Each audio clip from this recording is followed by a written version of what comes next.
अनंत सिंह के घर पर सरकार हुई मेहरबान, करोड़ों का दिया तोहफा तो झूम उठे लोग। जून से मिलेगा फायदा, बताएंगे पूरी खबर। अब नमस्कार, स्टार टीवी बिहार देख रहे हैं आप और मैं आपके साथ वंदना।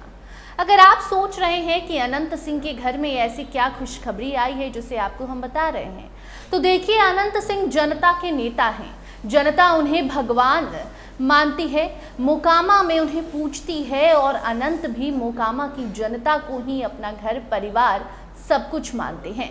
ऐसे में मोकामा के लोगों को सरकार ने बड़ी खुशखबरी दी है। मोकामा मतलब अनंत सिंह। और अब मोकामा गंगा रेल पुल जब बनकर तैयार है तो कहा जा रहा है कि देखिए, अनंत सिंह जेल से बाहर आए और अनंत सिंह के घर मोकामा में रेल पुल बनकर तैयार हो गया। जी हाँ, बिहार को रेल कनेक्टिविटी के क्षेत्र में एक बड़ी सौगात मिली है। मोकामा में गंगा नदी पर बन रहा नया रेल पुल अब लगभग तैयार है और उम्मीद जताई जा रही है कि जून महीने से इस पर ट्रेनों का संचालन शुरू हो जाएगा। इससे न केवल यात्रियों को राहत मिलेगी बल्कि पूरे राज्य की रेल व्यवस्था में एक बड़ा बदलाव देखने को मिलेगा, या यूं कहें कि एक नई क्रांति आ गई।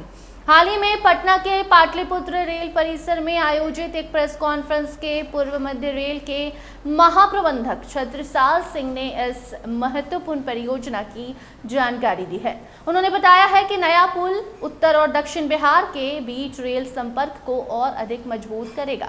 अब तक इस रूट पर ट्रेनों का सारा दबाव पुराने राजेंद्र पुल पर था, जिसके कारण ट्रेनों के संचालन में देरी आम बात हो गई थी। नया रेल पुल शुरू होने के बाद दानापुर और सोनपुर रेल मंडलों के बीच ट्रेनों का आवागमन काफी आसान हो जाएगा। इससे ट्रेनों की गति में भी इजाफा होगा और यात्रियों का समय भी बचेगा।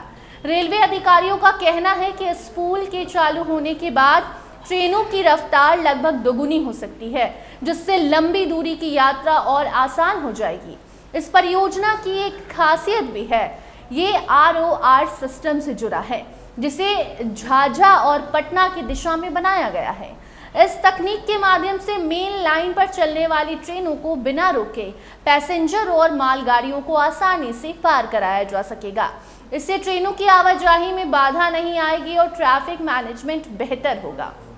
रेलवे के अनुसार ये पुल भविष्य की जरूरतों को ध्यान में रखते हुए तैयार किया गया है और इसे गेम चेंजर परियोजना माना जा रहा है।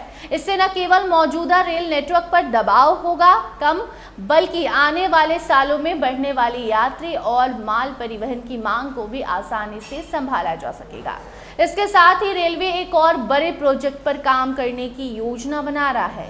पंडित दीनदयाल उपाध्याय जंक्शन से झाझा के बीच करीबन 400 किलोमीटर लंबी तीसरी और चौथी रेल लाइन बिछाने की तैयारी चल रही है।